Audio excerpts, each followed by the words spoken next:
को भी electric field वाले चैप्टर के सिमिलर से देंगे। मतलब इसमें मैग्नेटिज्म के अंदर पहले हम लोग मैग्नेटिक फील्ड के कंसीक्वेंसेस समझेंगे कि मैग्नेटिक फील्ड से क्या क्या हो सकता है, बिना ये जाने हुए कि मैग्नेटिक फील्ड जनरेट कैसे होगी। इसको ध्यान रखें, बिना ये समझे, जैसे हम लोगों ने इलेक्ट्रिक फील्ड जब पढ़ा था, description and electric effect of field, the, acceleration, ये सब उसी तरह पढ़े हैं। हाँ, जब description and effect of electric field पढ़ा था तब भी मैंने यही कहा था कि इस टाइम पर हम ये क्वेश्चनिंग नहीं करेंगे कि इलेक्ट्रिक फील्ड इस डायरेक्शन में क्यों है और जनरेट कैसे हुई है, वो सब जाने बगैर हम लोग सिर्फ ये जानेंगे कि what is the effect of magnetic field, description and the effect of magnetic. Second part में, चैप्टर के सेकंड पार्ट में आपको बताया जाएगा कि मैग्नेटिक फील्ड जनरेट कैसे करते हैं, मतलब सोर्सेस ऑफ मैग्नेटिक फील्ड क्या है। ठीक है, तो आज के पूरे लेक्चर में आपसे जब भी कहा जाएगा कि मैग्नेटिक फील्ड इस डायरेक्शन में है, इसका ये मैग्नीट्यूड है और ये सब कुछ है, तो मुझसे क्वेश्चन न करना कि ये ऐसा क्यों है। ठीक है, बोलिए। Yes sir. ठीक है, हाँ, only we will describe the magnetic field and then we will know what is the effect of that magnetic field। तो magnetic field को describe कैसे कर सकते हैं, तो magnetic field simply एक वेक्टर क्वांटिटी हुई जिसका प्राइमरी सोर्स मैग्नेट से, एक्चुअल में बार मैग्नेट से इसके प्राइमरी सोर्सेस हैं जिनकी वजह से मैग्नेटिक फील्ड जनरेट होती है। इफेक्ट ऑफ मैग्नेटिक फील्ड हम लोग स्टडी करेंगे in terms of forces. Effect of magnetic field in terms of forces, जैसे ये कहा जाता है कि अगर कहीं पर किसी पर्टिकुलर डायरेक्शन में कुछ मैग्नेटिक फील्ड एग्जिस्ट कर रही हो, मैग्नेटिक फील्ड को डिनोट करेंगे by the symbol of capital B. Arrow लगाया है बिकॉज वेक्टर क्वांटिटी है, और units of measurement for the magnetic field इतना बेसिक क्लास 10th में भी बताया गया है कि मैग्नेटिक फील्ड को मेजर करने की जो यूनिट्स होती है वो टेस्ला में आती है। टेस्ला इसका स्टैंडर्ड यूनिट है, या फिर और भी यूनिट्स हैं, टेस्ला में मेजर करते हैं या फिर गॉस में मेजर करते हैं या फिर वेबर पर मीटर स्क्वायर, ये 3 यूनिट्स ऑफ मैग्नेटिक फील्ड है। तो अगर किसी स्पेस में मैग्नेटिक फील्ड है तो उसका इफेक्ट उस मैग्नेटिक फील्ड के अंदर किसी चार्ज पार्टिकल पर क्या होगा, पहले तो ये स्टडी करोगे, फिर उस मैग्नेटिक फील्ड का इफेक्ट उसके अंदर किसी करंट कैरिंग वायर पे क्या होगा, ये स्टडी करोगे। 2 चीजें पढ़नी है, effect of magnetic field on the charge and effect of magnetic field on a wire. ये इस चैप्टर के 2 पार्ट। जैसे इलेक्ट्रिक फील्ड के टाइम पर ये कहा गया था कि अगर कहीं पर इलेक्ट्रिक फील्ड एग्जिस्ट कर रही हो इन एनी डायरेक्शन और उसके अंदर अगर हम एक पॉजिटिव चार्ज को रखते हैं तो इलेक्ट्रिक फील्ड इस पॉजिटिव चार्ज के ऊपर एक फोर्स एक्सर्ट करने का काम करेगा, जिसका डायरेक्शन, अगर इलेक्ट्रिक फील्ड के अंदर पॉजिटिव चार्ज रखते हो तो ये फील्ड इस पॉजिटिव चार्ज पर एक फोर्स एक्सर्ट करेगी। डायरेक्शन ऑफ फोर्स चार्ज के साइन पर डिपेंडेंट है, पॉजिटिव है तो इस पर इलेक्ट्रिक फील्ड की डायरेक्शन में फोर्स लगता है, एंड सिमिलरली अगर एक नेगेटिव चार्ज को रखते हैं इलेक्ट्रिक फील्ड के अंदर तो same electric field negative charge के ऊपर जो फोर्स लगाती है वो अगेंस्ट द इलेक्ट्रिक फील्ड। ये याद होगा? Yes sir. याद होगा ये? Yes sir. Right. Similar logic पर हमको ये जानना है कि अगर जैसे इलेक्ट्रिक फील्ड के अंदर अगर हम चार्ज रखते हैं तो effect of electric field is a force, क्या ऐसा ही कुछ यहाँ पर भी होगा कि अगर हम मैग्नेटिक फील्ड के अंदर किसी चार्ज पार्टिकल को रखेंगे तो क्या सिमिलर इफेक्ट्स आएंगे? तो इसके आंसर एक्सपेरिमेंटली जब देखेगा तो ये देखा गया कि जब मैग्नेटिक फील्ड के अंदर अगर हम एक चार्ज को रखते हैं और उस चार्ज को रेस्ट पर रखते हैं, मतलब बिना किसी वेलोसिटी के, तो ऐसा एक्सपेरिमेंटल ऑब्जर्वेशन आया कि मैग्नेटिक फील्ड का कोई भी इफेक्ट चार्ज के ऊपर नहीं आया, चाहे वो पॉजिटिव चार्ज हो चाहे वो negative charge. Sign of charge के इंडिपेंडेंट अगर हम एक चार्ज को स्टेशनरी रखें इनसाइड द मैग्नेटिक फील्ड तो मैग्नेटिक फील्ड इसके ऊपर किसी भी तरीके से कोई फोर्स एक्सर्ट नहीं कर रहा, जो कि just opposite of electric field है। इलेक्ट्रिक फील्ड में ये कहा गया था कि इवन अगर आप चार्ज को रेस्ट पर भी रखोगे तो भी फोर्स एक्ट करता रहेगा, जिस फोर्स का मैग्नीट्यूड और डायरेक्शन निकालने का फॉर्मूला एफ वेक्टर बराबर चार्ज मल्टीप्लाइड बाय ई था। बट मैग्नेटिक फील्ड थोड़ा सा डिफरेंट बिहेव कर रहा है, मैग्नेटिक फील्ड का बिहेवियर इलेक्ट्रिक फील्ड से थोड़ा अलग। कि स्टेशनरी चार्जेस के ऊपर इसका कोई भी इफेक्ट नहीं, no effect of magnetic field on the static charges, first point. तो हमारे साइंटिस्टों ने ये सोचा कि इसका मतलब मूविंग चार्ज के ऊपर इफेक्ट होगा इसका। तो उन्होंने जब चार्जेस को मैग्नेटिक फील्ड के अंदर मूव करा करके देखा कि क्या इफेक्ट पड़ रहा है मैग्नेटिक फील्ड से उस पर, तो इफेक्ट को ऑब्जर्व किया गया कि अगर इसके अंदर किसी पॉजिटिव चार्ज या फिर नेगेटिव चार्ज को मूव करवाए, कुछ वेलोसिटी वगैरह दे दे उसको, और ये ऑब्जर्व करा जाए कि मैग्नेटिक फील्ड का इस चार्ज पार्टिकल पर कैसा इफेक्ट आ रहा, और उन सारे इफेक्ट को एक्सपेरिमेंटली एनालाइज करने के बाद समराइज किया गया, और समराइज करके एक रिजल्ट बताया गया कि जो फोर्स मैग्नेटिक फील्ड लगाएगा इन चार्जेस के ऊपर, मतलब अब ये मैग्नेटिक फील्ड इन पर फोर्स एक्सर्ट करेगा, एंड वो सब प्रॉपर एक्सपेरिमेंट्स करने के बाद उस फोर्स का एक प्रॉपर रिजल्ट आया, F वेक्टर बराबर charge Q and the cross product between the velocity and magnetic field is the first effect of magnetic field.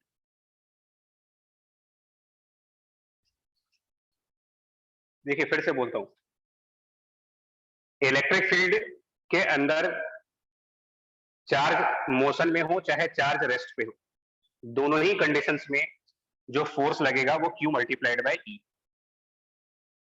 Magnetic field के अंदर अगर स्टेशनरी चार्ज है तो किसी भी तरीके का फोर्स एक्सर्ट नहीं होगा। मैग्नेटिक फील्ड के अंदर फोर्स तभी एक्सर्ट कर सकते हैं जब चार्ज किसी वेलोसिटी पर ट्रेवल कर रहा हो, और उस केस में जो फोर्स का एक्सप्रेशन डिफाइन किया गया है मैग्नेटिक फील्ड के अंदर by the series of experiments, वो है F वेक्टर बराबर charge Q multiplied by V cross B। यहाँ तक बात सुन पाए आप लोग? समझना नहीं है, सुनना ही है, बिकॉज समझ, हाँ राइट। सो अगर मैं ऐसे सिंपल क्वेश्चन पूछूं कि can a stationary charge particle experience the force in the magnetic field, can a stationary charge particle experience the force in the magnetic field? Answer होगा नहीं हो सकता। Can a stationary charge experience the force in the electric field? Yes sir. Yes. उसके बाद आता है कि जो इलेक्ट्रिक फील्ड के अंदर की फोर्स होती है और जो मैग्नेटिक फील्ड के अंदर फोर्स होती है, उनमें एक तो डिफरेंस ये है कि ये मूविंग चार्जेस पे लगता है, मैग्नेटिक फील्ड का फोर्स मूविंग चार्जेस पर, ये किसी भी तरीके के चार्ज पे लगेगा, स्टेशनरी और मूविंग दोनों पे लगता है। उसके अलावा F बराबर Q इंटू E में जो फोर्स और इलेक्ट्रिक फील्ड है ये हमेशा पैरेलल होंगे। अगर पॉजिटिव चार्ज है तो फोर्स इलेक्ट्रिक फील्ड की डायरेक्शन में, नेगेटिव चार्ज हुआ तो फोर्स इलेक्ट्रिक फील्ड के अपोजिट डायरेक्शन में। बट यहाँ पर क्योंकि क्रॉस प्रोडक्ट इन्वॉल्व है, राइट, क्रॉस प्रोडक्ट है वजह से। और ये जो वेलोसिटी है, हाँ एक मिनट, ये जो वेलोसिटी है ये भी कौन सी वेलोसिटी है? बिकॉज काइनेमेटिक्स में हम दो तरीके की वेलोसिटी पढ़ते हैं, एवरेज वेलोसिटी और इंस्टेंटेनियस वेलोसिटी। इंस्टेंटेनियस, हाँ, फोर्स हमेशा इंस्टेंटेनियसली ही डिफाइंड है, एवरेज कभी भी डिफाइन नहीं करा जाता इस तरीके के क्वेश्चंस। दैट मीन्स जिस मोमेंट पर फोर्स कैलकुलेट करना चाहते हैं उस मोमेंट पर चार्ज पार्टिकल की जो भी वेलोसिटी होगी, that velocity cross multiplication with the magnetic field, V cross B। और क्रॉस प्रोडक्ट ऑफ वेक्टर्स में हम सबको पता है कि जो प्रोडक्ट क्वांटिटी आती है, दो वेक्टर के क्रॉस करने से जो प्रोडक्ट बनता है वो उन दोनों ही वेक्टर्स के परपेंडिकुलर बनता है। तो पहली बात तो मैग्नेटिक फील्ड स्टेशनरी चार्ज के साथ किसी भी तरीके का फोर्स नहीं लगाती, मूविंग चार्ज पर फोर्स लगाती है, एक्सप्रेशन ये है। और प्रॉपर्टी ऑफ वेक्टर्स यानी क्रॉस प्रोडक्ट की प्रॉपर्टीज का यूज करेंगे तो force vector perpendicular to the direction of instantaneous velocity as well as perpendicular to the direction of magnetic field, दोनों चीजें। एंड साइमल्टेनियसली ये भी पढ़ते होंगे क्रॉस प्रोडक्ट में कि जो जिस प्लेन में वेलोसिटी और मैग्नेटिक फील्ड होंगे उस पूरी प्लेन के ही परपेंडिकुलर जाता है। Yes sir. जो डायग्राम सामने बना है और क्रॉस प्रोडक्ट की डायरेक्शन हम राइट हैंड रूल से निकालते हैं,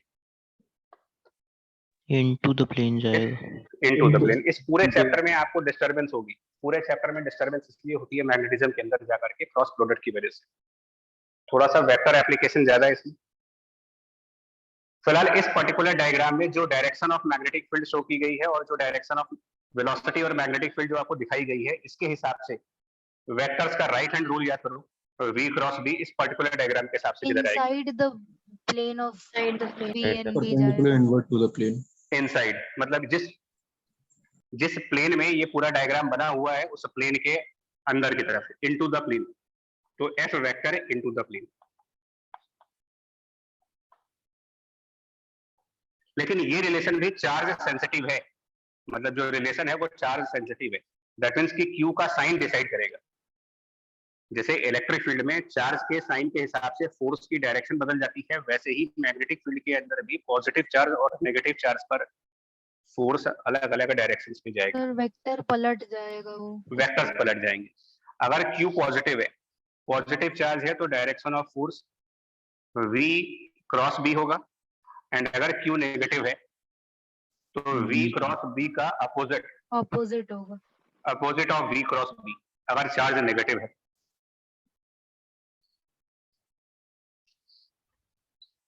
यस ठीक है, मैं कंपैरिजन और डिफरेंस दोनों बता रहा हूँ इलेक्ट्रिक फील्ड से, क्योंकि आगे आप जो प्रॉब्लम्स करेंगे, जो मेजर प्रॉब्लम करोगे, वो दोनों के कंबाइंड फील्ड्स में करोगे। चलिए जरा ये बताइए, सपोज मैग्नेटिक फील्ड इनवर्ड है, बहुत एलिमेंट्री क्वेश्चन है यहाँ पर भी। मैग्नेटिक फील्ड इनसाइड, यानी कि नेगेटिव जेड एक्सिस की तरफ, direction of magnetic field negative Z axis. Alpha particle moving parallel to the Y axis, electron going towards negative X direction. आप सिर्फ इनके फोर्स का डायरेक्शन बताओ मुझे क्या आएगा। अल्फा पार्टिकल पर फोर्स की डायरेक्शन क्या होगी और इलेक्ट्रॉन के ऊपर फोर्स की डायरेक्शन क्या होगी? अल्फा पे इलेक्ट्रॉन पे अपवर्ड होगी, left side left. Positive charge, alpha मतलब पॉजिटिव चार्ज, माइनस तो आपको निकालना है v क्रॉस b। आप चाहे राइट हैंड रूल लगा लो, चाहे यूनिट वेक्टर्स के थ्रू देख लो। Velocity of alpha is along Y axis, मतलब कि J cap. Magnetic field negative Z axis, मतलब कि minus K cap. J cap cross minus K cap, कौन सा डायरेक्शन बनेगा ये? J cap cross minus K cap, minus I cap, minus I cap. Minus I cap. Directions को लेकर के बहुत केयर रखना है इसमें, यानी कि अल्फा पर फोर्स की direction negative X axis, electron.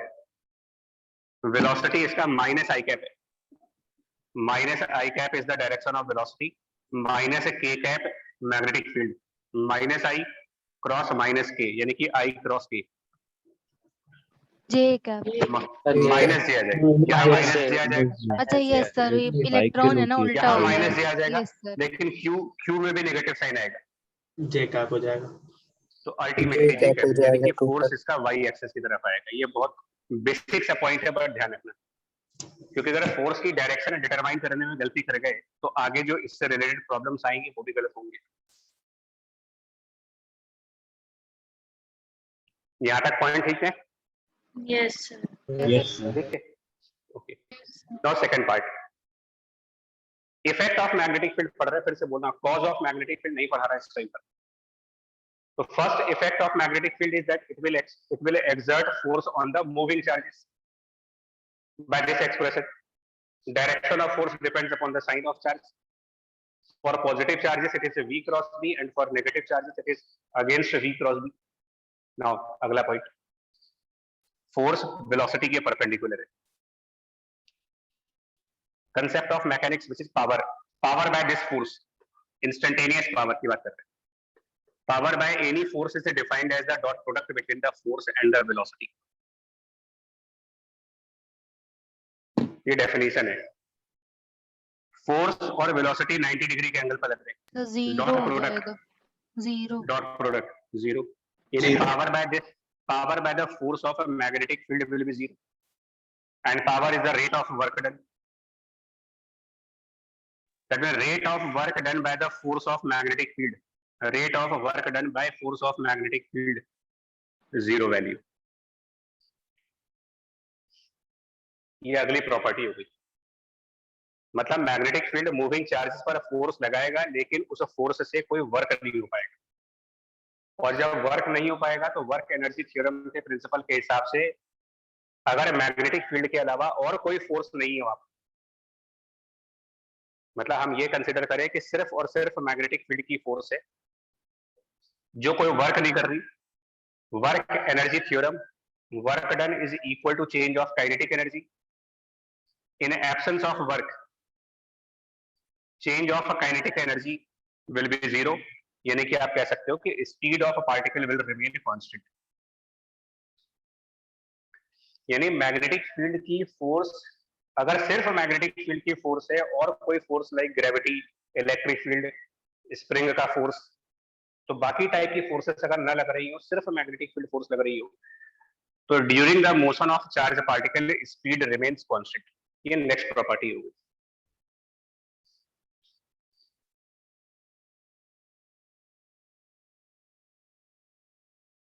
Sir हाँ सर जिस डायमेंशन में वो चल रही है उसमें कांस्टेंट रहेगी ना, मतलब जैसे टेबल पे चल रही स्पीड है तो स्केलर है, पहली बात तो स्पीड स्केलर क्वांटिटी, उसका कोई डायरेक्शन नहीं होता।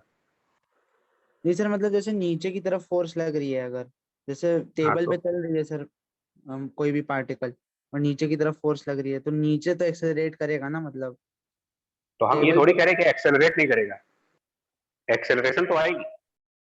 मैग्नेटिक फील्ड मूविंग चार्ज पर फोर्स लगा रही है, न्यूटन लॉ कहता है कि फोर्स लगेगी तो बॉडी में एक्सेलरेशन आएगी, बट ये कहाँ लिखा हुआ है कि एक्सेलरेशन होने पर स्पीड बदलेगी? अगर यस ऐसा सर, होता तो डायरेक्शन भी चेंज हो सकता है। यस सर, यस सर, और सेंट्रीपिटल वाला यूनिफॉर्म concept। सर्कुलर मोशन भी तो एग्जांपल है जहां पर स्पीड कांस्टेंट रहती है, लेकिन फिर भी हम कहते हैं सेंट्रीपिटल एक्सेलरेशन है। Yes sir, yes। मतलब मैग्नेटिक फील्ड की फोर्स, बट कंडीशन बार बार बोल रहा हूँ, ये मान के चला जा रहा है कि मैग्नेटिक फील्ड के अलावा और कोई भी फोर्स नहीं है। उन कंडीशंस में मैग्नेटिक फील्ड की फोर्स चार्ज पार्टिकल के स्पीड को चेंज नहीं करेगी, बट हाँ उसके मोशन की डायरेक्शन को बार बार चेंज करेगी।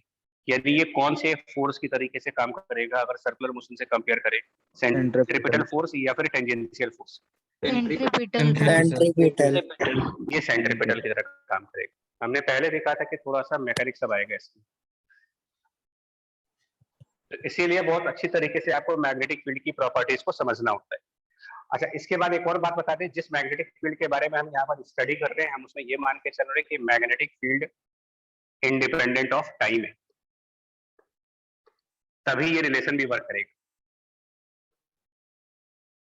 यानी स्टैटिक मैग्नेटिक फील्ड की बात होती है, इसको बोलते हैं static magnetic field which remains constant with respect to the time. अगले चैप्टर में, इलेक्ट्रोमैग्नेटिक इंडक्शन चैप्टर में, ऐसा बताया जाता है कि जब मैग्नेटिक फील्ड टाइम के साथ वेरी करती है, ईएमएफ इंड्यूस हो जाता है। ईएमएफ के अलावा एक इलेक्ट्रिक फील्ड इंड्यूस हो जाती है वहां पर, तो वो नेक्स्ट चैप्टर का पार्ट होगा। इस पर्टिकुलर चैप्टर में वो चीज आएगी भी नहीं हमारे सामने, बट सब्जेक्ट की थ्योरी कंप्लीट करने के लिए बताना बहुत जरूरी है।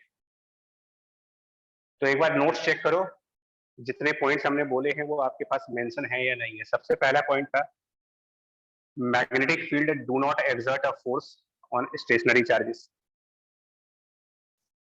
Second point, it exert force on the moving charges by this relation. Force of magnetic field will always be perpendicular to the instantaneous velocity, always perpendicular to the direction of magnetic field. Force of magnetic field cannot perform any work. It cannot increase or decrease the speed of particle. And नीचे note करके लिखना है, all the above concepts are valid for time independent magnetic field. Notes complete है? Yes, Yes, sir. sir. Yes सारे points लिखे ना? Yes. Yes, sir. Yes constant रहेगी क्यों सर, मतलब जिस डायरेक्शन स्पीड कांस्टेंट रहेगी क्यों सर, मतलब एक डायरेक्शन में वो है, उसके परपेंडिकुलर वेलोसिटी एक डायरेक्शन में और परपेंडिकुलर डायरेक्शन में फोर्स है सर, तो उस डायरेक्शन में स्पीड, मतलब स्पीड तो बढ़नी चाहिए उस हिसाब से। फिर गलती कर रहे हो आप लोग। वर्क डन जीरो होगा Velocity तो बदलेगी। काइनेटिक एनर्जी में स्पीड तो गेन नहीं आएगा। स्केलर है वो, जैसे वेलोसिटी की Velocity डायरेक्शन मैग्नीट्यूड बता बदलेगी, रही है ना, फोर्स की डायरेक्शन डायरेक्शन से भी क्या बदल लेना जाएगी। देना। हाँ नहीं, एक्चुअली वो एक्सेलरेशन की डेफिनेशन में कंफ्यूज हो गया, फिर गलत हो गया काइनेमेटिक्स। आपको क्लासेस याद करो, जो ये एग्जांपल, इसकी पिक्चर भी मुझे याद है कि एक पर्सन ने एक स्ट्रिंग ली और स्ट्रिंग से एक पत्थर बांध के घुमाया। लास्ट क्लास में जब उसमें Yes, sir. पढ़ते थे हम लोग डिजिटल पैड पे, तो उस समय हम लोगों ने कहा था कि स्ट्रिंग की टेंशन फोर्स इस मास के स्पीड को बदलने में यूज होती है या फिर कहीं और जाएगी। क्या इनवर्ड डायरेक्शन में फोर्स लगाने से ये पार्टिकल ज्यादा तेज चलेगा या ये सिर्फ अपनी डायरेक्शन चेंज करेगा? डायरेक्शन मतलब डायरेक्शन डायरेक्शन बदलेगा। तो ये तो मैकेनिक्स का प्रिंसिपल है कि कोई भी फोर्स जो वेलोसिटी के परपेंडिकुलर होगा उसका सीधा सीधा काम होता है वेलोसिटी की डायरेक्शन को कंटिन्यूअसली चेंज करते रहना without changing the magnitude part. Yes sir. ठीक है, अच्छा अब उतना डिटेल में अभी नहीं जाने का टाइम है। अगर फिर भी दिक्कत है तो आप सेंट्रीपिटल और टेंजेंशियल एक्सेलरेशंस की डेफिनेशंस पे जाओ।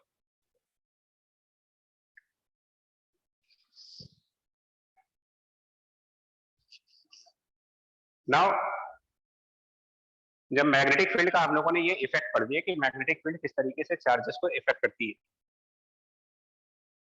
इसकी एप्लीकेशंस पर हमें क्या करना होता है, कुछ ट्रेजेक्टरीज पढ़नी होती है इसकी एप्लीकेशन पर, चार्ज पार्टिकल की ट्रेजेक्टरीज। बट उसके पहले कुछ बहुत एलिमेंट्री प्रॉब्लम्स देखो आप, the acceleration of alpha particle in a magnetic field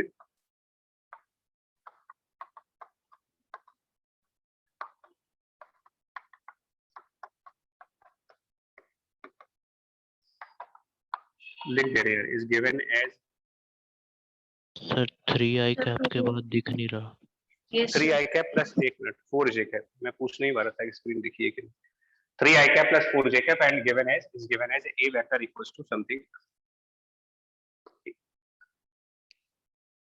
pi cap minus 2j caps। बहुत ही एलिमेंट्री क्वेश्चन है, आप अपना आंसर लिख लेंगे, कोई बोलेगा नहीं इसको। मैं जब आंसर बताऊंगा अपने आप कंफर्म कर लेना, सिंपली फाइंड पी।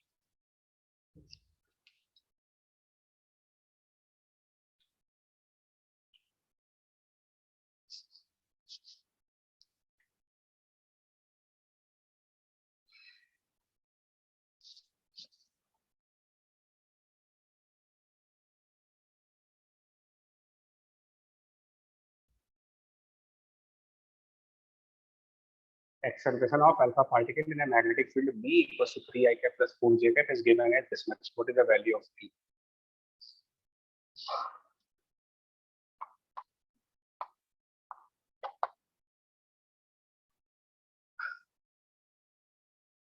अब बोलो जिसके आंसर आ गए।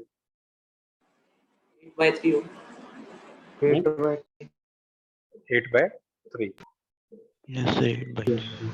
क्योंकि इतनी देर से लगातार मैं आपसे ये कह रहा हूँ कि जो मैग्नेटिक फील्ड के फोर्स की कैरेक्टरिस्टिक प्रॉपर्टी है वो ये है कि फोर्स वेलोसिटी के परपेंडिकुलर आता है।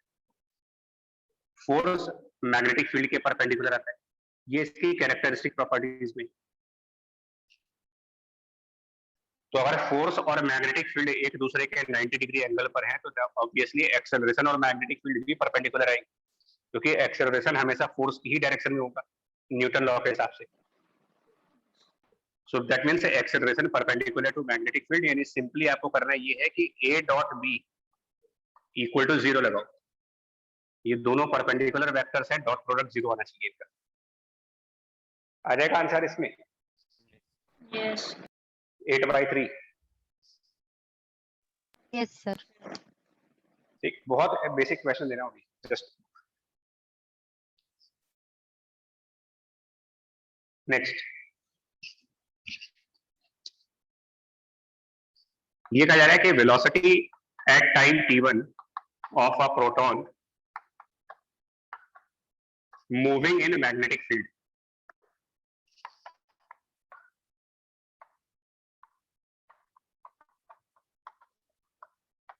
वो मान लो आपको दिया है 3i plus 4j। At time t2 velocity is say v2 equal to again pi cap plus 3j cap। find p। बहुत एलिमेंट्री क्वेश्चन है, जल्दी से इसका भी आंसर।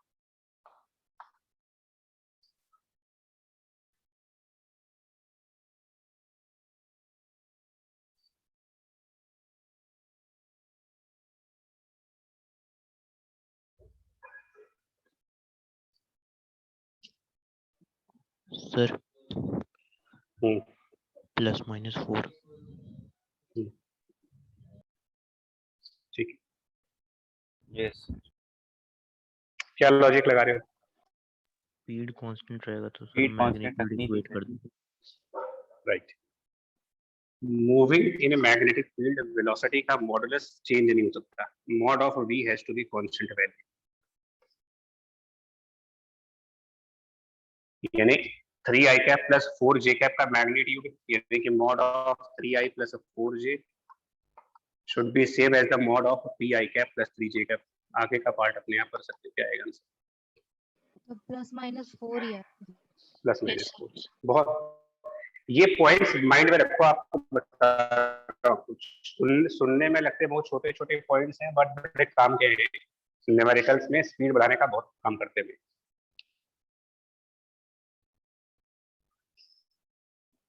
प्लस माइनस 4 आंसर आ गया, ठीक है। अगला क्वेश्चन, मतलब वार्म अप क्वेश्चन से कह सकते हो आप, स्टार्ट कर रहे हैं अभी। प्रोटॉन की जो वेलोसिटी है, मतलब इट इज वेलोसिटी अलोंग, आपसे कहा जा रहा है Y axis, positive Y direction, इसकी वेलोसिटी, एंड जो फोर्स इसके ऊपर लगा मैग्नेटिक फील्ड की वजह से, उसका भी आपको एक डायरेक्शन दिया जा रहा है। वो डायरेक्शन लेट्स से कि आपका पॉजिटिव जेड एक्सिस है, तो मैग्नेटिक फील्ड कौन सी डायरेक्शन में है, सिर्फ ये क्वेश्चन पूछ रहे हैं आपसे। नेगेटिव बताओ। X axis. Yes sir, negative x. Negative बहुत एलिमेंट्री क्वेश्चन, जो अब बोर्ड लेवल पर एक एक नंबर वाले क्वेश्चन होते हैं। हाँ जी, प्रोटॉन की वेलोसिटी है वाई डायरेक्शन में, उस पर मैग्नेटिक फील्ड का जो फोर्स आ रहा है वो पॉजिटिव जेड एक्सिस की तरफ आ रहा है, तो मैग्नेटिक फील्ड कौन सी डायरेक्शन में होगी? नेगेटिव क्या बोल रहे हैं आप लोग आंसर पर से? माइनस आई क्या? नेगेटिव एक्स माइनस आई का। हो सकता है। फोर्स वेक्टर बराबर Q into V cross we.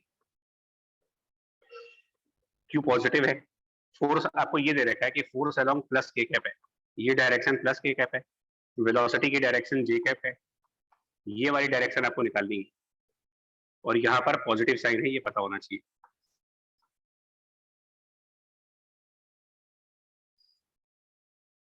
क्या हो जाएगा बोलो यार, जे क्रॉस क्या कर दोगे? जे क्रॉस कौन सा वेक्टर करने से के कैप आएगा? माइनस माइनस आई, माइनस आई, यानी मैग्नेटिक फील्ड की डायरेक्शन माइनस आई कैप। लेकिन मैग्नेटिक फील्ड की डायरेक्शन अगर माइनस आई कैप प्लस कुछ जे कैप भी होती तो क्या कुछ और आंसर आएगा? नहीं सर, तभी प्लस के कैप आता है। यस तो इसकी गारंटी कैसे लोगे कि मैग्नेटिक फील्ड सिर्फ माइनस आई कैप पर है? हो सकता है मैग्नेटिक फील्ड का कोई एक कंपोनेंट वाई डायरेक्शन में भी हो, क्योंकि जे क्रॉस जे करके तो वैसे भी जीरो आ जाएगा। आ रही है बात समझ में? Yes. तो अब क्या आंसर हुआ? Direction of magnetic field. क्या इसकी कोई स्पेसिफिक डायरेक्शन बता पाओगे, या फिर ये कह सकते हो कि it will be in Z in X Y plane? Yes sir, plane define कर सकते हैं बस। प्लेन बता पाएंगे आप? मैग्नेटिक फील्ड की डायरेक्शन यूनिकली डिफाइन नहीं कर सकते कि यही डायरेक्शन आएगी। It can be along the negative X axis, और it can have a component on the y axis as well as on the negative x axis. In both cases आपको यही direction आएगी।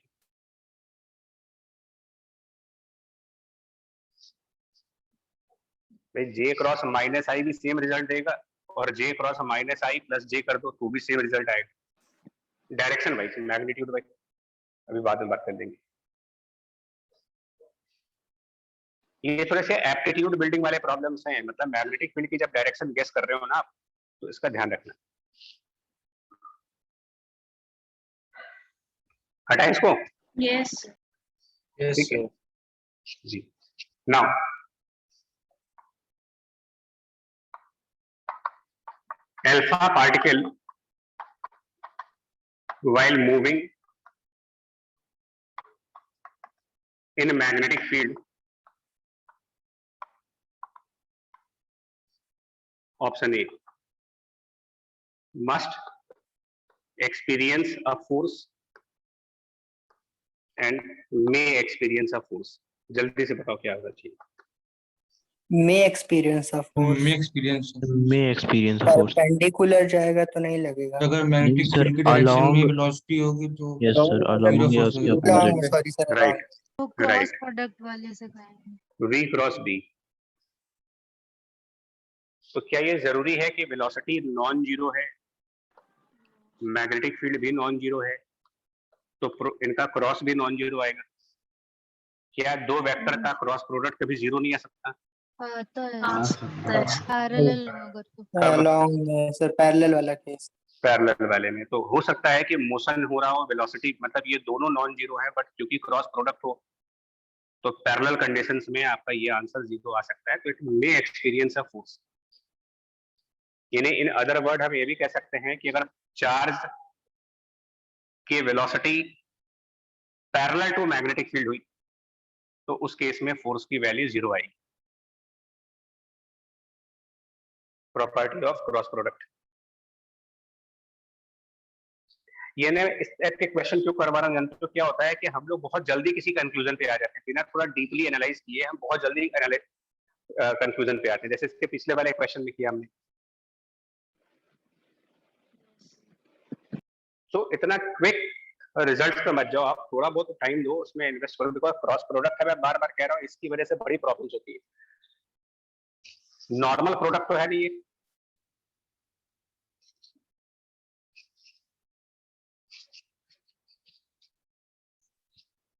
ठीक है, पॉइंट समझ में आ गया आपको यहाँ तक?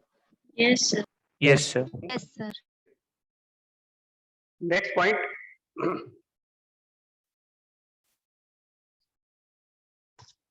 ट्रेजेक्ट्री पे आते हैं जरा। Trajectory of charge particle.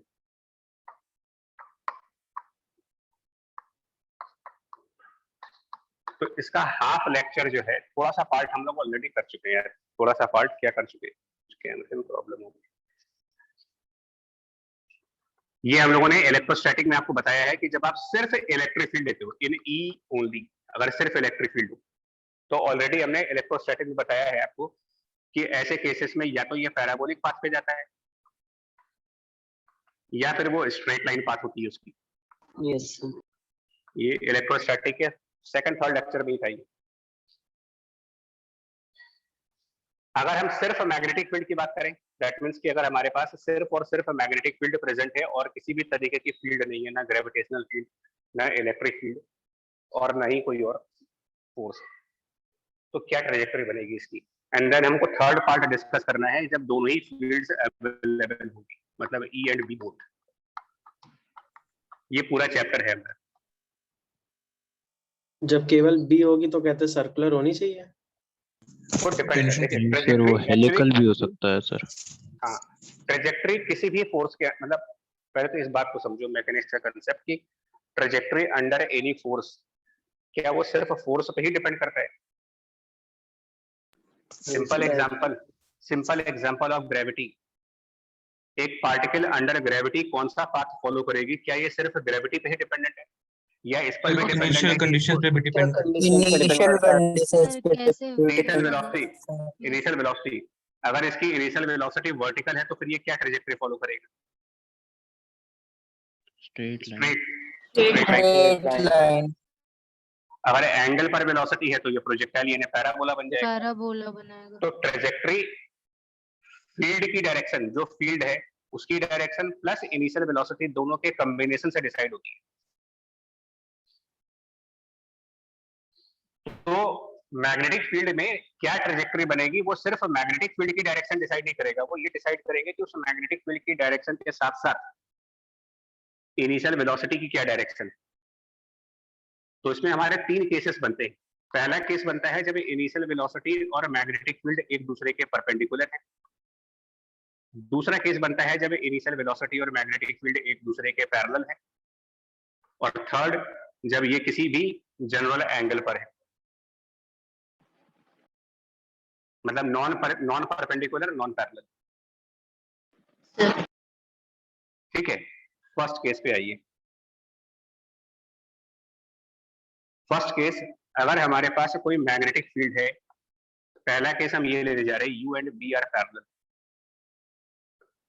कोई मैग्नेटिक फील्ड किसी गिवन मैग्नीट्यूड की किसी गिवन डायरेक्शन में है, और ऐसी फील्ड के अंदर किसी चार्ज पार्टिकल को एंटर करवाते हो आप in the direction of magnetic field, तो आगे क्या पाथ बनेगा इसका, एज्यूमिंग कि और कोई फोर्स काम नहीं करेगी, ये मान करके चल रहे हैं।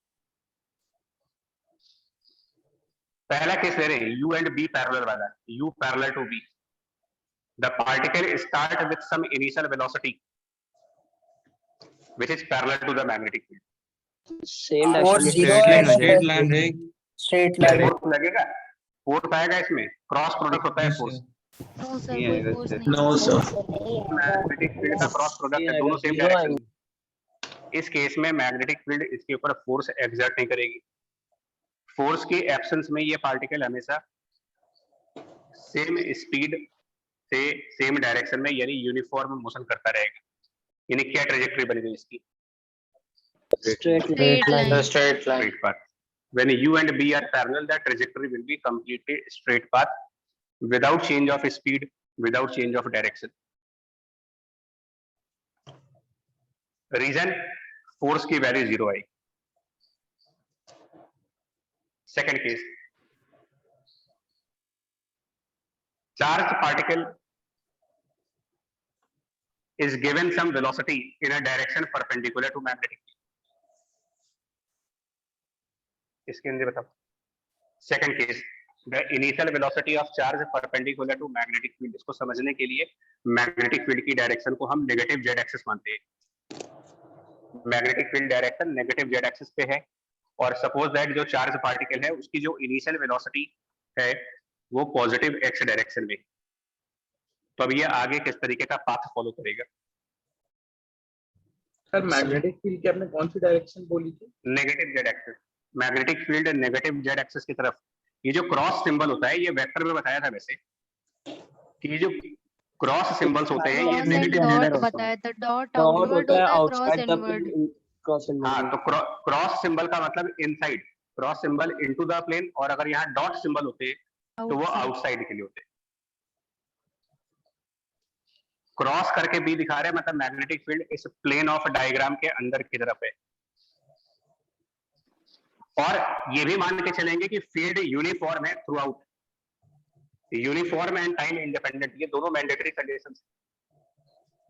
मतलब मैग्नेटिक फील्ड का जो इफेक्ट यहाँ होना है वही इफेक्ट और किसी पॉइंट पर होगा, सब जगह एक जैसी मैग्नेटिक फील्ड है और हर एक टाइम पर उसकी वैल्यू सेम रहेगी।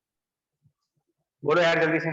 चार्ज पार्टिकल को इनिशियल वेलोसिटी u दिया गया in a direction which is perpendicular to the direction of magnetic field, ये मैंडेटरी कंडीशन लगा रहे हैं। आगे क्या यूनिफॉर्म होगा? सर्कुलर मोशन हो जाएगा। यूनिफॉर्म आगे क्या ये इसी डायरेक्शन में चलेगा या फिर मैग्नेटिक फील्ड का इसके ऊपर कुछ डिफ्लेक्शन होगी और फिर सर डिफ्लेक्शन होने के बाद वापस फोर्स उसके परपेंडिकुलर हो जाएगा। लगेगा? हर डिफ्लेक्शन पे फोर्स परपेंडिकुलर होता जाएगा और चूंकि सर वो सेंट्रीपिटल फोर्स कांस्टेंट होगा तो हम कह देंगे कि यूनिफॉर्म सर्कुलर हाँ, मोशन है। हाँ। बाकी लोग भी देख सकते हो, मतलब ये सिंपल थ्योरी है वैसे कि चार्ज को वेलोसिटी दिया, मैग्नेटिक फील्ड का primary effect of the magnetic field that a force will be applied.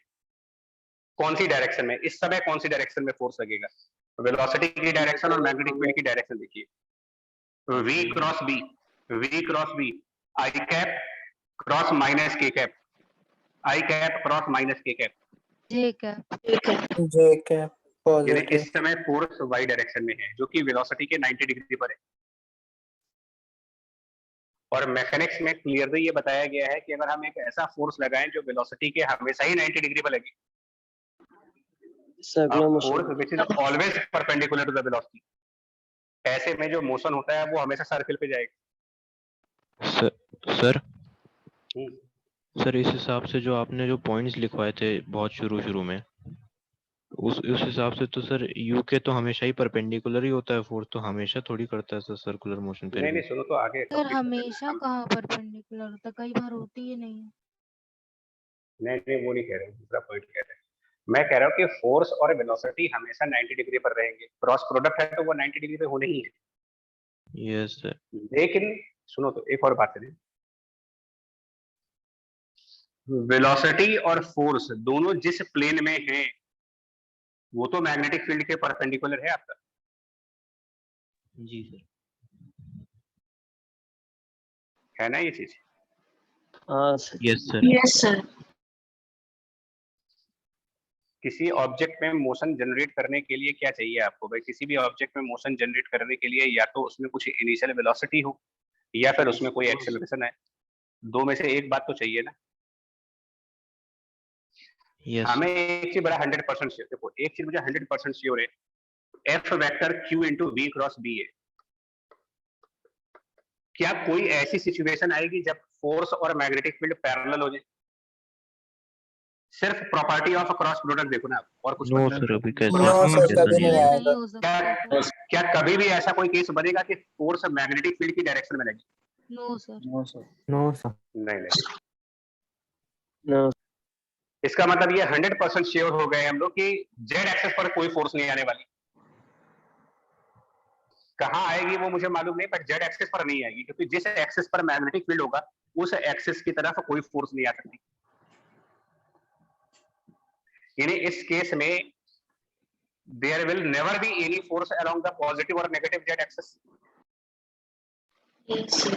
No sir, कभी नहीं होगी। कभी नहीं। और जो इनिशियल वेलोसिटी है, क्या उसमें कोई जेड एक्सेस की तरफ कंपोनेंट आएगा? No Sir. Sir. No sir.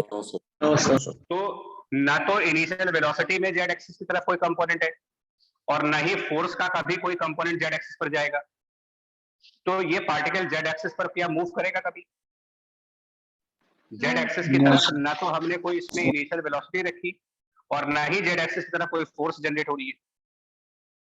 मतलब ये पार्टिकल, ये ऑब्वियस हो गया कि it will never move on the Z axis. That means इसका मोशन हमेशा 2 डायमेंशन में होगा। और 2 डायमेंशन का मोशन अगर हो रहा है with the condition that force and velocity are perpendicular, अब ये कैसा मोशन होगा? Motion in 2 uniform dimension, circular motion. Motion in 2 dimension with the condition that force and velocity are perpendicular. ये तो सिर्फ एक ही Circular motion. पॉसिबिलिटी है, सर्कुलर। सर्कुलर मोशन, और कोई पॉसिबिलिटी नहीं आती। हाँ, मोशन 3 डायमेंशन का होता तो हम सर्कुलर नहीं कहते इसको। जो पॉइंट रेज हो रहा है वो ये रेज हो रहा है कि if force and velocity are always perpendicular, तो is it guaranteed that motion will be along circle? No sir. Yes, नहीं, yes it is guaranteed, but provided we know that the motion is in 2 dimension. और वो यहाँ पर पता है मेरे को, यहाँ पर पता है कि 2 डायमेंशन में ही होगा।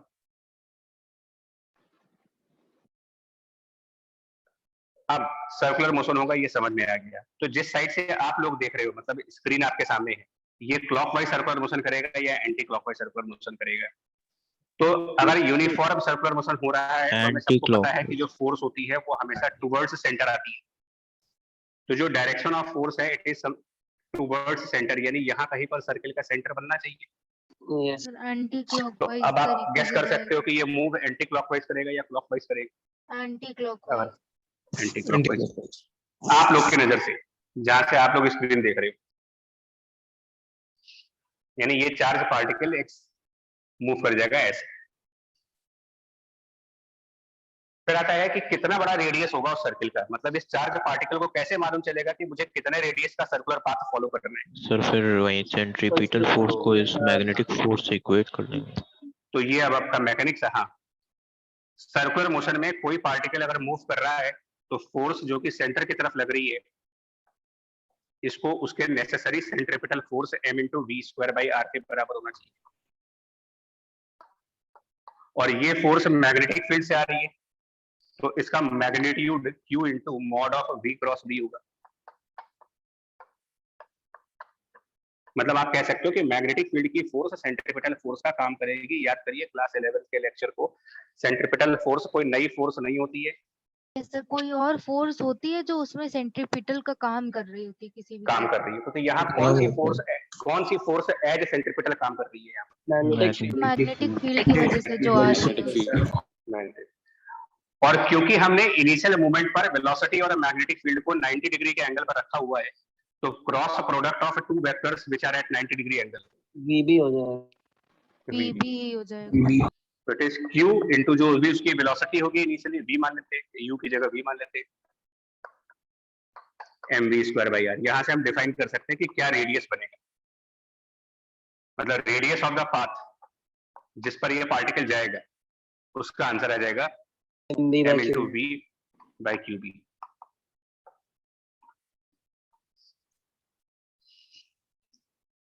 मतलब फिर से बोल रहा हूँ, ये आप क्या पढ़ रहे हो, इफेक्ट ऑफ मैग्नेटिक फील्ड। तो उसमें क्या हमने पढ़ा कि अगर हम एक चार्ज पार्टिकल को कुछ वेलोसिटी दे दें perpendicular to the magnetic field, तो कंसीक्वेंस क्या होगा उसका, मतलब कहीं से भटकते हुए अगर कोई चार्ज पार्टिकल मैग्नेटिक फील्ड में घुस गया, तो अब उसके बाद उसके साथ क्या होने जा रहा है मैग्नेटिक फील्ड की वजह से। जैसे ही चार्ज पार्टिकल मैग्नेटिक फील्ड में एंटर हुआ in a direction perpendicular to magnetic field, effect of magnetic field is now charge will travel along a circle, radius of circle will be m into v divided by qb। ठीक है भाई? Yes, sir. Yes, Yes. sir. ठीक है, मतलब इसका circular motion जो है वो consequence of the magnetic field है। दैट मींस अगर मैग्नेटिक फील्ड नहीं होता तो ये क्यों जाता सर्कल पर, ये चुपचाप स्ट्रेट लाइन पे चल रहा होता। Yes, sir.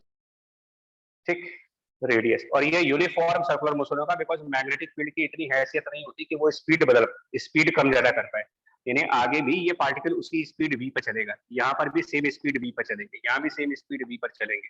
तो अब आप इसकी एंगुलर वेलोसिटी भी डिफाइन कर सकते हो कि ओमेगा क्या आएगा, angular velocity of circular motion, simple mechanics, v by r, v by r से करेंगे तो ये qb अपॉन m।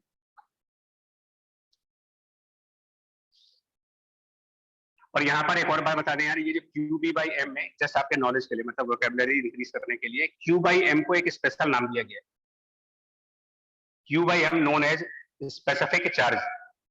ये जस्ट नोट करें, न्यूमेरिकल्स में कभी कभी ये टर्म यूज कर देते हैं, the specific charge. Specific charge is the charge per unit mass. Chemistry में बताया था कि कोई भी चीज को बाय मास का स्पेसिफिक होता है। स्पेसिफिक, तो रेडियस आ गया, ओमेगा आ गया। अब आपको सिंपल से रूल्स है यार, सर्कुलर मोशन है, टाइम पीरियड निकाल सकते हो क्या, कितना आएगा रिवॉल्व करने का टाइम पीरियड? Yes. कितना? 2 pi m by qb।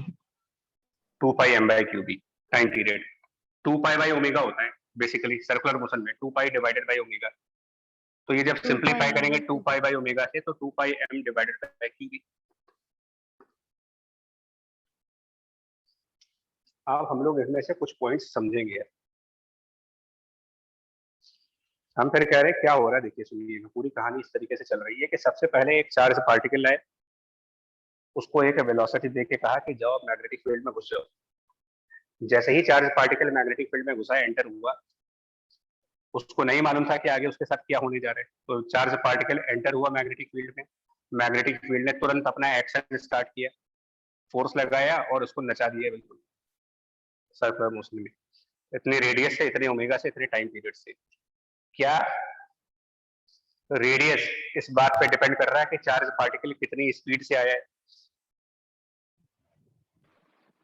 Radius speed पर डिपेंडेंट है या नहीं? Yes, sir. प्रोपोर्शनल है, मतलब चार्ज जितना तेजी से मैग्नेटिक फील्ड में घुसेगा उतने बड़े रेडियस में जाओगे। और अगर धीरे धीरे मैग्नेटिक फील्ड में एंटर करो तो बहुत छोटे से सर्कल में घूमना पड़ेगा। मतलब फास्टर चार्ज बिगर रेडियस पे जाएगा, स्लोअर चार्ज स्मॉलर रेडियस के सर्कल पे जाएगी। ओमेगा, क्या ये भी डिपेंड कर रहा है कि चार्ज फास्ट या स्लो एंटर हुआ है? नो सर, नहीं हो रहा है। तो चार्ज फास्ट एंटर करे या स्लो एंटर करे, एंगुलर वेलोसिटी सेम आने वाली, और करस्पॉन्डिंग टाइम पीरियड भी सेम आने वाला है। टाइम पीरियड भी आप देखो तो ये भी स्पीड पे डिपेंड नहीं कर रहा। चार्ज पार्टिकल की कम वेलोसिटी हो चाहे ज्यादा वेलोसिटी हो, एक कंप्लीट सर्किल करने का जो टाइम सेम टाइम होगा, सेम रहने वाला है, वो उसका स्पीड से कोई मतलब नहीं, क्योंकि जितनी ज्यादा स्पीड बढ़ी तो हमें डिस्टेंस भी ज्यादा कवर करना पड़ गया, क्योंकि बड़ा सर्किल बनेगा। स्पीड कम हुई तो उसी प्रपोर्शन में सर्किल भी छोटा हो गया। कम स्पीड से कम डिस्टेंस कवर करनी है, ज्यादा स्पीड से ज्यादा डिस्टेंस कवर करनी है, टाइम दोनों का सेम लग जाएगा। Radius proportional to speed but time period independent of speed. ये दो बेसिक प्रिंसिपल्स एक और इंस्ट्रूमेंट के भी, साइक्लोट्रॉन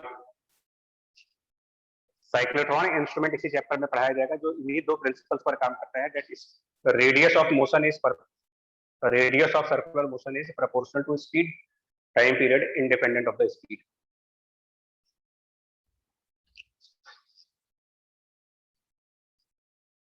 ये तो रोबोट का नाम लग रहा है। Yes, sir. साइक्लोट्रॉन, हाँ यस वैसे ही कुछ है। Human दो life. डिवाइसेस है एक्चुअली, साइक्लोट्रॉन फिर हमें तो एवेंजर्स का अल्ट्रॉन याद आ गया।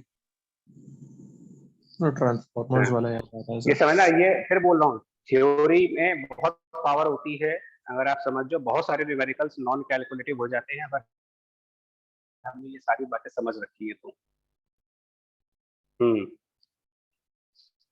पॉइंट नोट किया इसको। Yes sir. और रेडियस m इंटू वी यानी कि मोमेंटम पर डिपेंडेंट है एक तरीके से, मोमेंटम।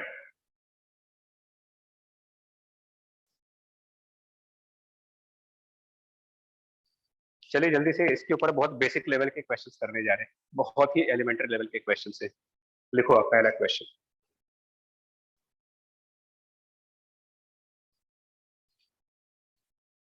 अल्फा पार्टिकल, प्रोटॉन और एक और पार्टिकल है जिसको सुना होगा आप लोगों ने, ड्यूट्रॉन कहते हैं। ये Yes, कौन सा sir. पार्टिकल होता है, पता है कौन सा होता है ये? या ड्यूट्रियम पढ़ा होगा आपने शायद, ये ना पढ़ा होगा। आइसोटोप होता है प्रोटॉन का। ड्यूटेरियम तो आइसोटोप है हाइड्रोजन वाला। किसका? हाँ तो ये दोनों सेम ही है। इनके हाइड्रोजन। कैरेक्टरिस्टिक पता है ना, कितना मास होता है, कितना चार्ज होता है इसमें। Yes sir yes. Yes. तो alpha particle, proton and deuteron, तीन पार्टिकल्स हैं, इनमें रेस होने जा रही है। So they all enter in the magnetic field, they all enter in a magnetic field. Bracket में लिख लेना परपेंडिकुलर टू मैग्नेटिक फील्ड, मतलब जो एंट्री होगी मैग्नेटिक फील्ड के परपेंडिकुलर डायरेक्शन से। तो पहले आगे बढ़ने से पहले तुरंत तुम्हारे दिमाग में स्ट्राइक करना चाहिए कि ये सब कौन से पाथ पे जाएंगे। Circular motion uniform. This is effect of magnetic field. Magnetic field उनको सर्किल पे लेके ही जाएगा। Now the question is which particle will have larger radius, which particle will have larger radius, comma larger time period, which particle will have larger radius, comma larger time period. If situation 1, they enter with same velocity,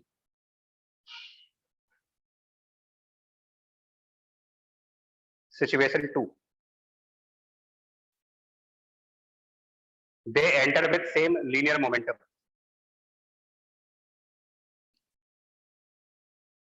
situation 3, they enter with same kinetic energy,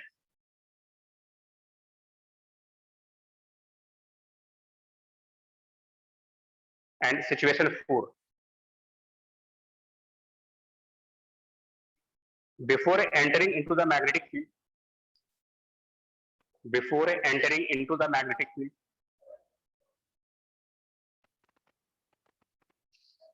they all were accelerated from rest,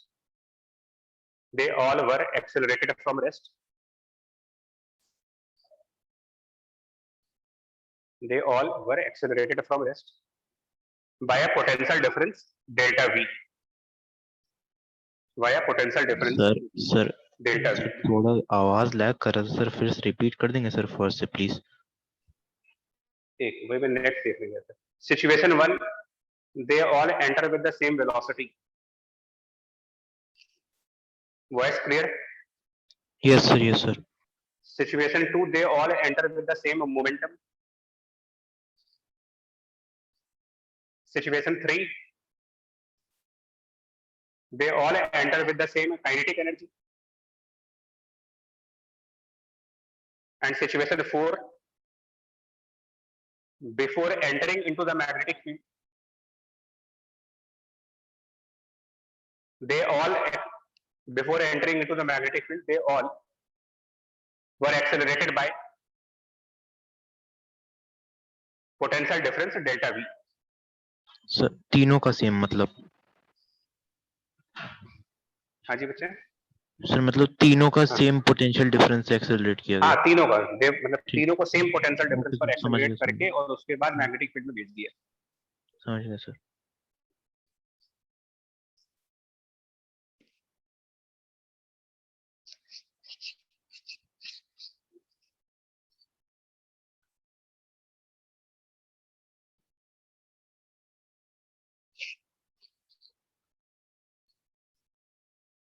first case आपको simultaneous discuss कर रहे हैं, situation 1 के अंदर क्या होगा।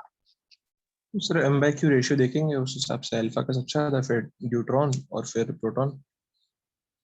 ठीक है, क्योंकि फर्स्ट केस में वो सब एक सिमिलर वेलोसिटी से एंटर कर रहे हैं, यस सर, m और q पर डिपेंड करेगा। तो r will depend upon m and q। अब m by q पहले चेक कर लेते हैं, पहले m by q चेक करो आप, m और q।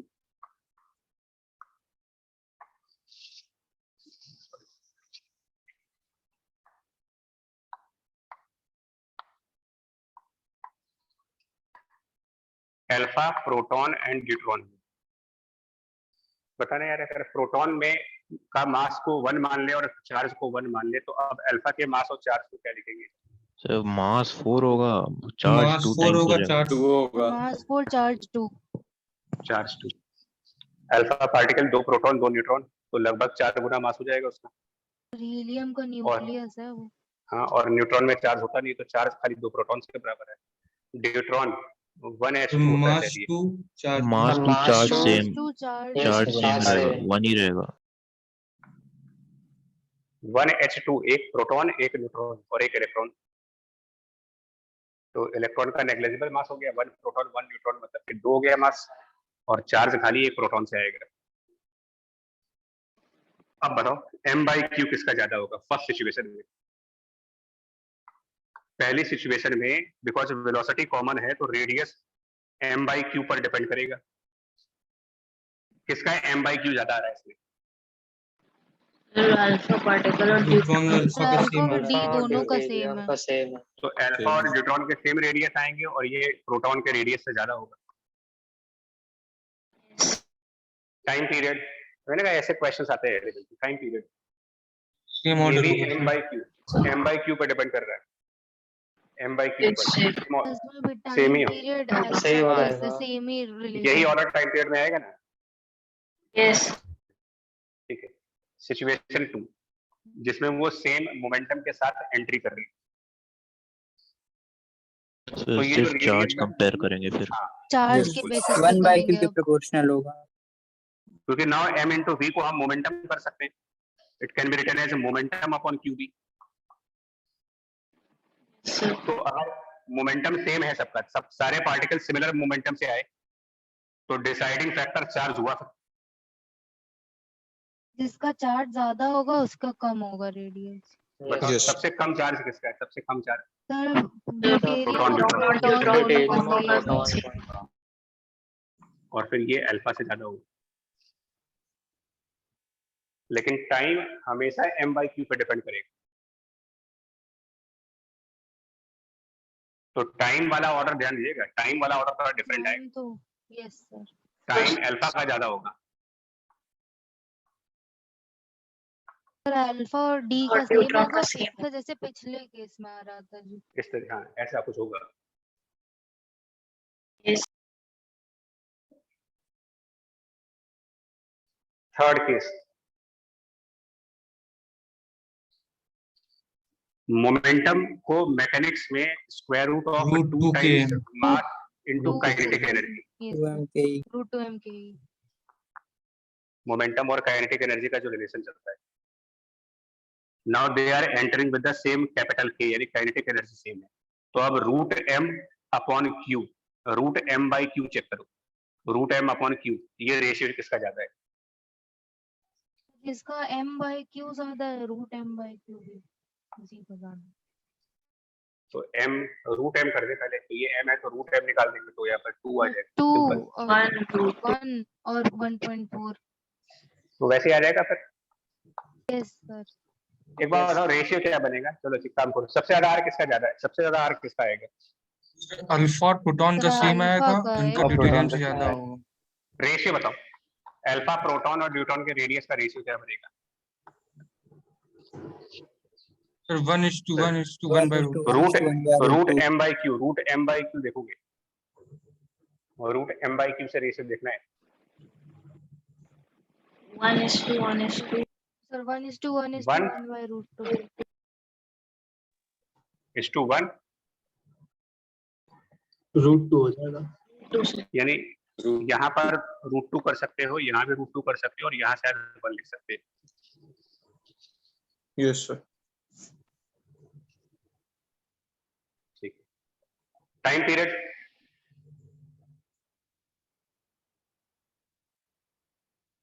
ये सर, सर वो तो वही रिलेशन को सर 1:1:1 होगा सर, एक ही नहीं यार। यस क्या रहा 1 sir 1:1:2 1:2 yes sir 1:2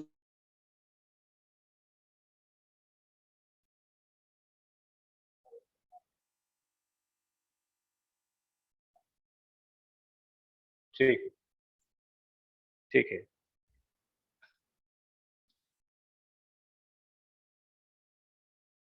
time period बताओ। सेम रिलेशन आएगा, time m by period q से पे ही डिपेंड कर रहा है। ये चारों सिचुएशन में इसका Yes, आंसर sir. देना है, यस इन ऑल 4 सिचुएशंस।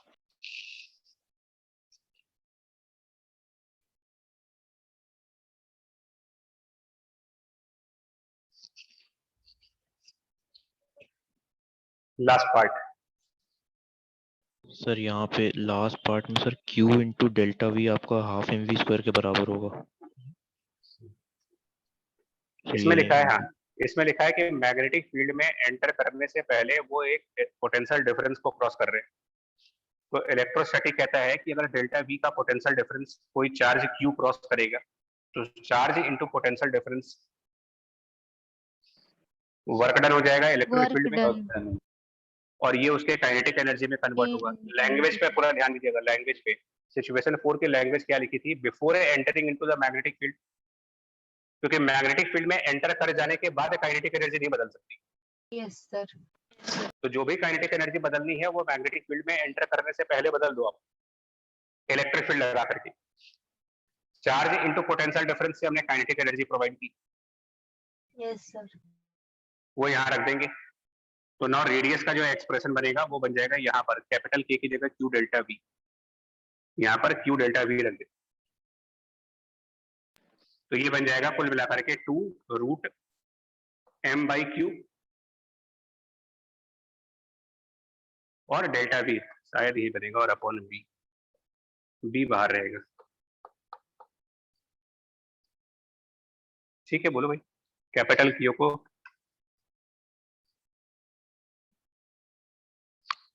ये बनेगा। Yes yes yes yes sir.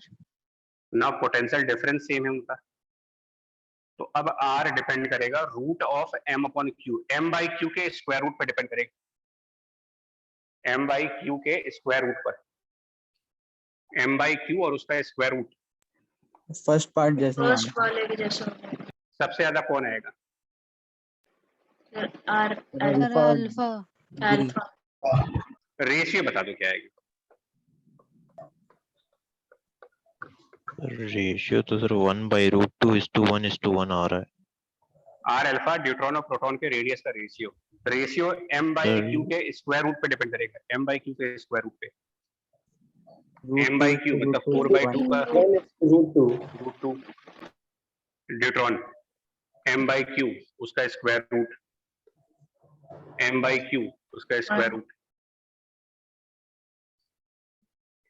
Time period में चारों सिचुएशंस का सेम आंसर। सेम ही आएगा। तो ये इस तरीके के स्टार्टअप क्वेश्चंस हैं, मतलब कह सकते हो स्टार्टर से ही।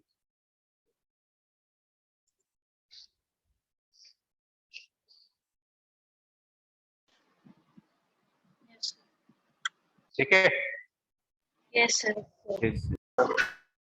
एलिमेंट्री क्वेश्चंस में ऐसे ही आते हैं।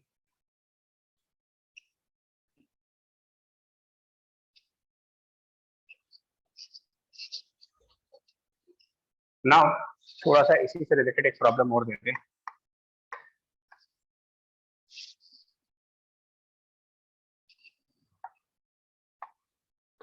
ये एक्स एक्सेस हो गया, ये वाई एक्सेस हो गया, ठीक है। ओरिजिन से एक पॉजिटिवली चार्ज पार्टिकल, ओरिजिन से पॉजिटिवली चार्ज पार्टिकल जिसका चार्ज q और मास m है, इसको प्रोजेक्ट किया गया with velocity v0/2 i cap plus root of 3j cap. Language नहीं बोल रहे, डायग्राम बोलने के साथ बता रहा हूँ। Charge particle with charge q mass m start from origin with this velocity in presence of magnetic field directed along negative z axis, in presence of magnetic field directed along negative z axis।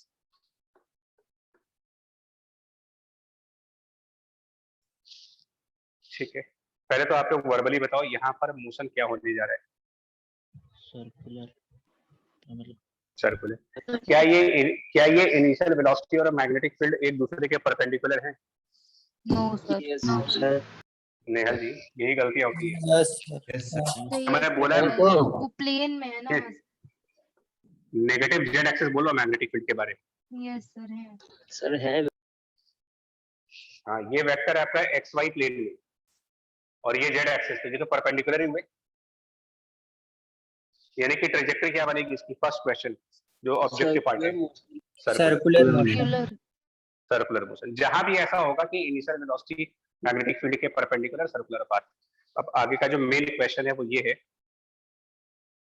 Find the equation of circle, find the equation of circle along which the particle will move. अब थोड़ा math involve कर रहे हैं इसमें। Find the equation of circle along which this particle will move। हाँ करो।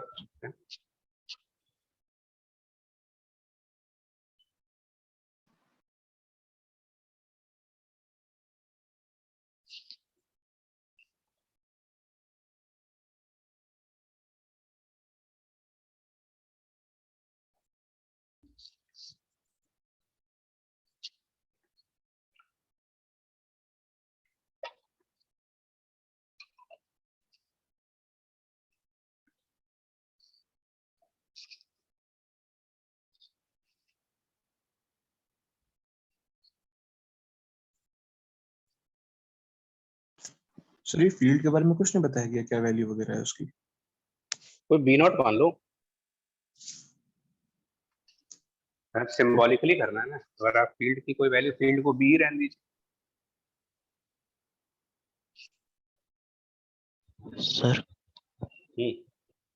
Sir x plus mv0/qb√3/2 का whole square plus y minus mv/qb into 1/2 का होल स्क्वायर इज इक्वल टू mv/qb का होल स्क्वायर।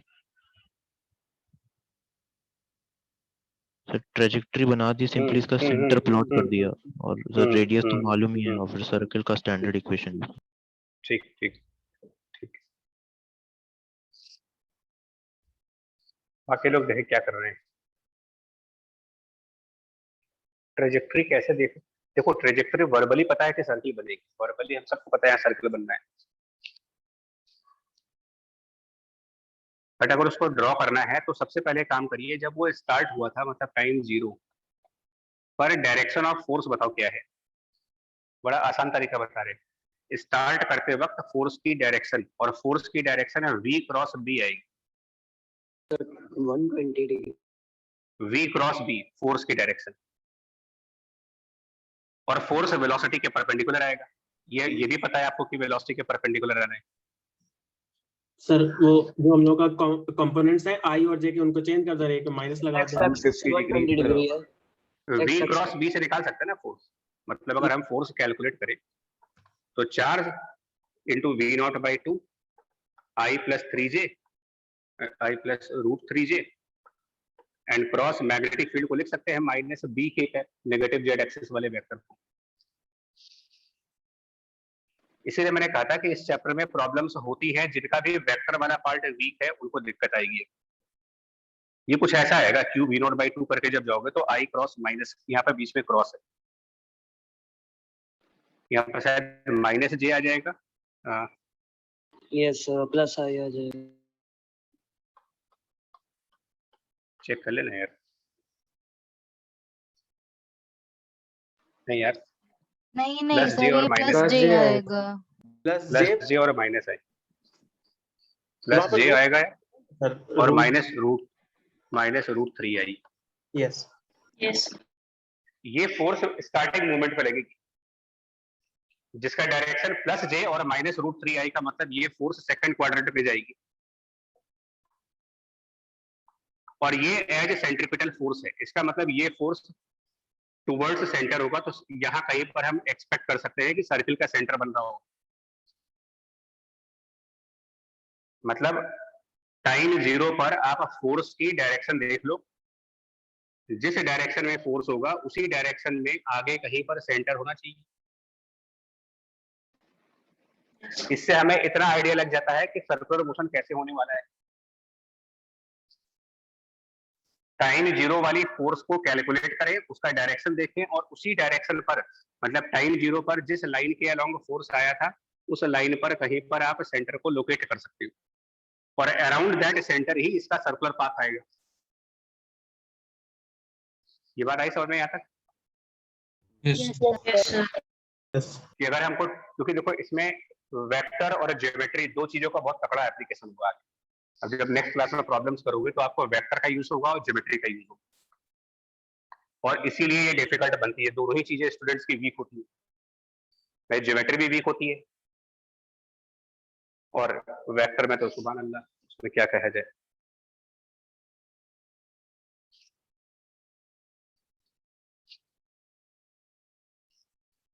तो यार ये जो फोर्स आया और ये पता है आपको, रेडियस का बेसिक रिजल्ट है, radius is m into m by Q B multiplied by the velocity. इसका मैग्नीट्यूड क्या आएगा वेलोसिटी का?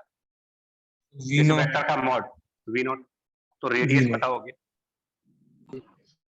और वेक्टर के एलिमेंट्री कंसेप्ट से ये जो फोर्स आ रहा है इसका आप बता सकते हो कि ये y एक्सिस से कितना है। हाँ, कैसे निकालो कितना एंगल है y एक्सिस से? 30 डिग्री हो जाएगा जो आपने बनाया। 30 डिग्री 30 डिग्री a होगा। कैप माइनस रूट 3 आई कैप, तो मेरे ख्याल से निकाल सकते हैं ना कि ये y एक्सिस से कितने एंगल पर होगा। ये सब मैं डिस्कस नहीं कर रहा, जिसको भी नहीं समझ आ रहा वो अपना डिस्कस करो, जाओ वेक्टर वाला चैप्टर खोलो, रिवाइज करो कि इसमें एंगल वेंगल कैसे निकाला जाता है।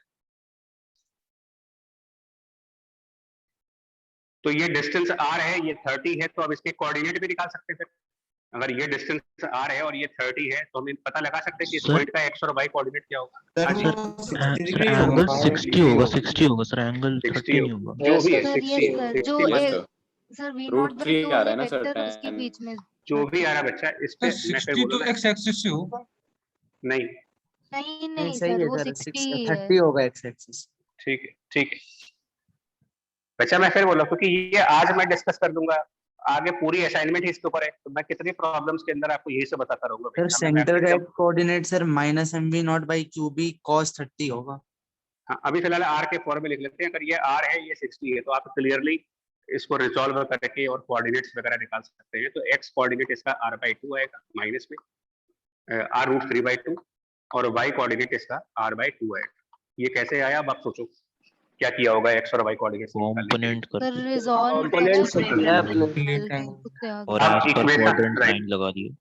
हाँ, और कोऑर्डिनेट ज्योमेट्री, सर्किल की इक्वेशन जिसके सेंटर का कोऑर्डिनेट दिया गया आपको, minus f comma minus g तो x माइनस सेंटर यानी प्लस r√3/2 का square plus y minus r/2 का square is equal to square. Radius का square.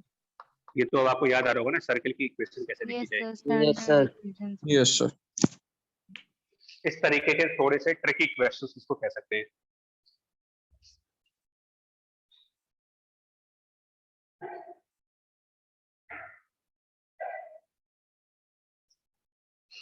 Now next part, equation of circle निकाल दी। नाउ नेक्स्ट पार्ट,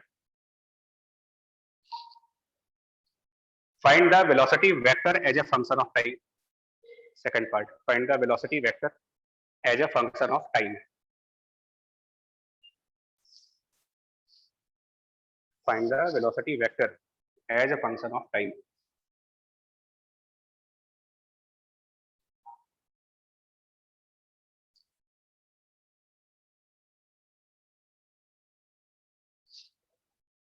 ये बताइए जो ये इनिशियल वेलोसिटी है, हाँ बच्चा प्रणव, एक मिनट, ये एक्स एक्सिस से कितने एंगल पर होगी? 60 डिग्री। 60 डिग्री पर।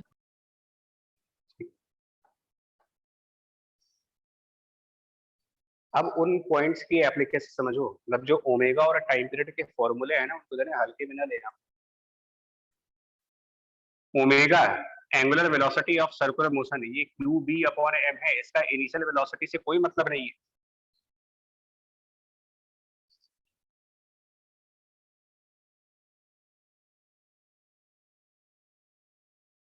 तो मतलब ओमेगा ये बताता है कि जो सर्कुलर मोशन होगा वो कितनी एंगुलर स्पीड पर होगा। कांस्टेंट है वो, यूनिफॉर्म सर्कुलर मोशन भी है। तो अगर चार्ज पार्टिकल यहाँ से स्टार्ट हुआ और एंटी क्लॉकवाइज मोशन कर रहा है तो कुछ टाइम के बाद ये पार्टिकल यहाँ कहीं पर शिफ्ट हो चुका होगा। सेंटर के रिलेटिवली कितने एंगल से टर्न होगा ये? Theta, angular displacement. Circular motion का angular displacement with a constant omega, theta omega का कोई रिलेशन होता है? Omega T. Omega T. तो हम ये पता लगा सकते हैं कि ये ओमेगा टी एंगल से और टर्न हो गया, और जब ये ओमेगा टी एंगल आगे बढ़ जाएगा तो यहाँ पर इसका जो टेंजेंट यानी कि वेलोसिटी होगी वो एक्स एक्सिस से कितने एंगल पर होगी? ऑलरेडी वो 60 डिग्री के एंगल पर थी। 60 प्लस थीटा। 60 प्लस थीटा, ये वेलोसिटी का नया एंगल आ गया।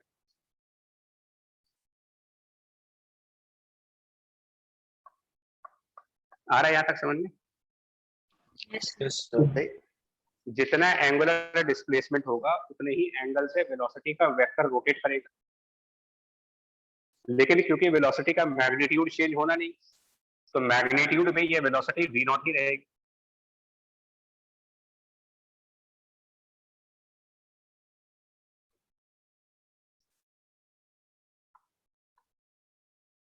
मतलब हमको ये पता है कि वेलोसिटी का मॉडुलस v नॉट रहेगा, बट क्योंकि वेलोसिटी 60 डिग्री एंगल पे थी उसमें 60 प्लस थीटा बन गया, थीटा को ओमेगा इंटू टी कर लेंगे। अब क्या इस वेलोसिटी के कंपोनेंट्स नहीं करे जा सकते कि इसका x और y क्या कंपोनेंट्स आएंगे वेलोसिटी के? आराम से कर सकते हो, वेलोसिटी का मैग्नीट्यूड पता है, वेलोसिटी की डायरेक्शन पता है, तो वेलोसिटी के कंपोनेंट्स करेंगे तो ये v naught 60 plus omega T with x axis है,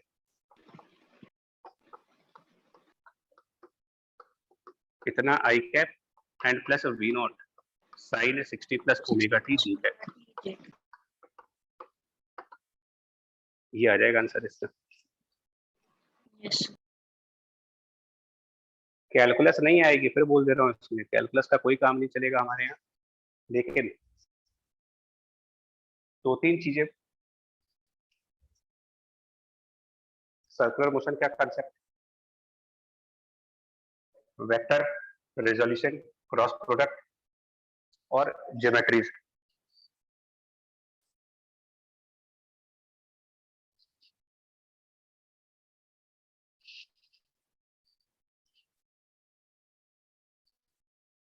बोलो, हुआ समझ में आया ये? Yes sir. Yes sir. हाँ जी भाई, यस मेथड आया समझ में? नहीं आ रहा है?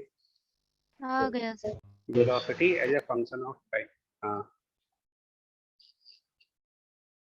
ये बहुत इंपॉर्टेंट फीचर है, स्टूडेंट्स के दिमाग में ये स्ट्राइक नहीं करता है कि कुछ टाइम के बाद वेलोसिटी वेक्टर का वैल्यू कितना होगा, वो यहाँ पर फालतू में दिमाग लगा करते।